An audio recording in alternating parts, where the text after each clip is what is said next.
wabarakatuh. Alhamdulillahirabbil alamin wassalatu wassalamu ala asyrafil anbiya'i wal mursalin sayyidina Muhammadin wa ala alihi wa sahbihi wasallam ajma'in, amma ba'du. Pertama-tama marilah kita selalu dan senantiasa memanjatkan rasa syukur kita kehadirat Allah Subhanahu wa taala yang mana telah memberikan banyak nikmat kepada kita semua.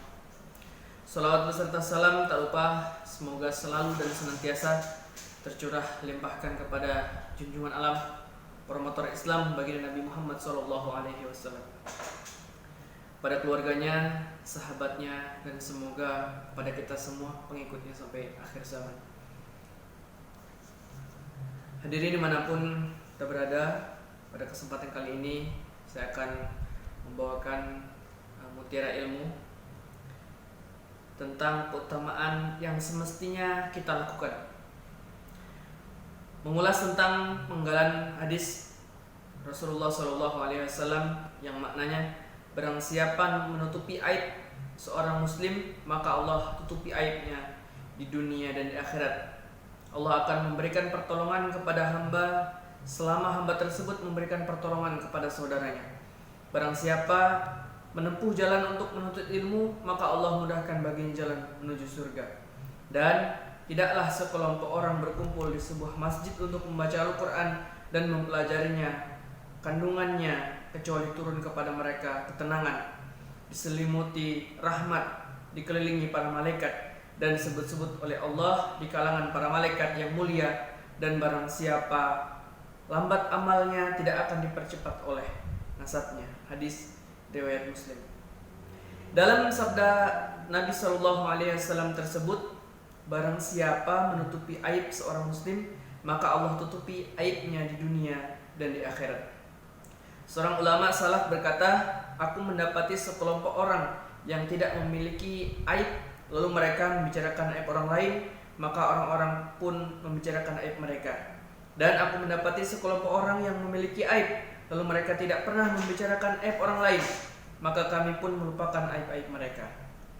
Hendaklah diketahui bahwa manusia terbagi menjadi dua. Yang pertama adalah orang yang tertutupi keadaannya kemudian jatuh dalam perbuatan maksiat.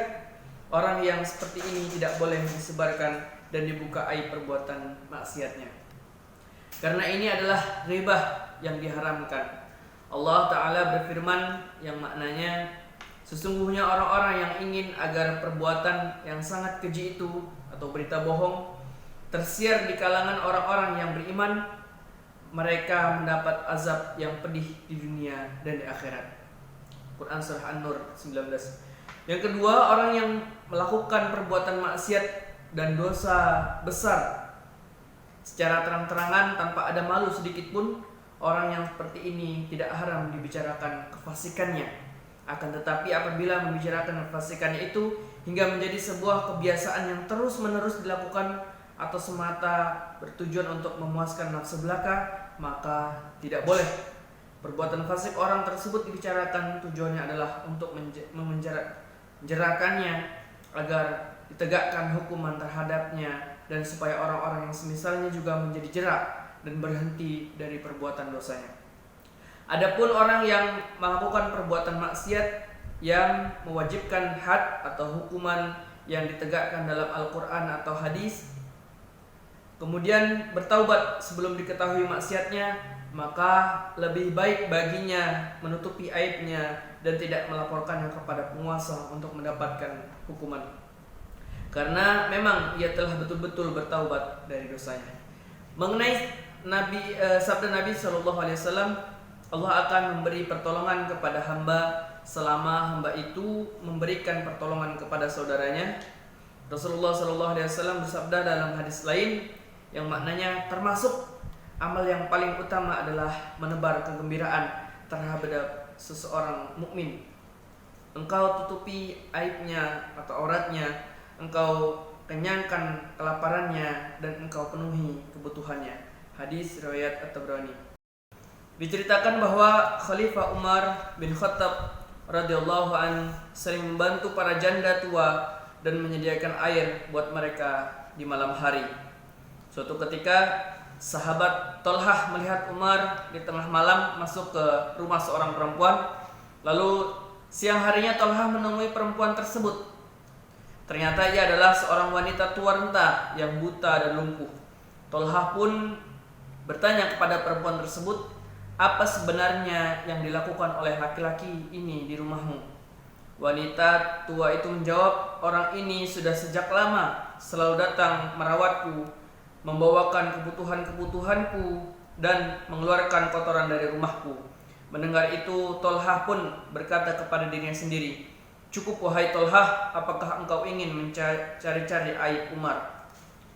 Sabda Nabi SAW, "Barang siapa menempuh jalan untuk menuntut ilmu, maka Allah mudahkan baginya jalan menuju surga." Yang dimaksud menempuh jalan dalam hadis ini bisa diartikan menempuh jalan dalam arti yang sebenarnya, yaitu mengendari motor atau semua hal yang berkaitan dengan tujuan mencari ilmu. Bisa juga berarti menempuh jalan dalam arti maknawi, yaitu menghafal ilmu, mempelajarinya, mengulang-ulangnya, mencatatnya, dan semacamnya. Allah mudahkan baginya jalan menuju surga. Bisa jadi maksudnya Allah mudahkan baginya jalan mencari ilmu agama, karena ilmu agama adalah jalan yang mengantarnya menuju surga. Bisa juga maksudnya Allah mudahkan baginya jalan memperoleh hidayah, yang dengannya ia menempuh jalan menuju surga. Itu artinya upaya yang ia kerahkan dalam menuntut ilmu menjadi sebab ia mendapatkan hidayah dan menjadi sebab ia masuk surga. Sabda Nabi SAW, "Dan tidaklah sekelompok orang berkumpul di salah satu masjid untuk membaca Al-Quran dan mempelajari kandungannya, kecuali turun kepada mereka ketenangan, diselimuti rahmat, dikelilingi para malaikat, dan disebut-sebut oleh Allah di kalangan para malaikat yang mulia." Sabda beliau ini menunjukkan kesunahan duduk-duduk di masjid untuk membaca Al-Quran dan mempelajarinya. Dalam hadis, baginda Nabi SAW bersabda, maknanya, "Tidaklah suatu kaum melakukan sholat subuh kemudian duduk-duduk di tempat sholat sambil membaca Al-Quran dan mengkajinya, kecuali Allah tugaskan para malaikat memohonkan ampun untuk mereka hingga mereka berbicara tentang masalah lain." Diriwayatkan oleh Ibnu Rajab dalam Jami' al-Ulum wa al-Hikam.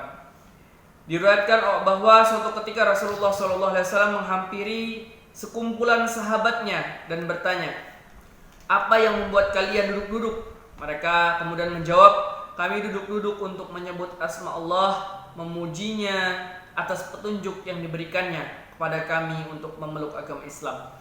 Kemudian Rasulullah SAW bertanya, "Demi Allah, kalian tidak duduk-duduk kecuali karena itu?" Mereka menjawab, "Demi Allah, kami tidak duduk-duduk kecuali karena itu." Kemudian Nabi SAW bersabda, "Sungguh aku tidak meminta kalian bersumpah karena mencurigai kalian. Akan tetapi Jibril datang kepadaku dan memberitahukan bahwa Allah membanggakan kalian di kalangan para malaikat yang mulia." Hadis riwayat Muslim. Semoga bermanfaat dari apa yang kami sampaikan dan membawa barakah kepada kita semua dan dapat diamalkan. Amin ya rabbal alamin. Kurang lebihnya mohon maaf. Assalamualaikum warahmatullahi wabarakatuh.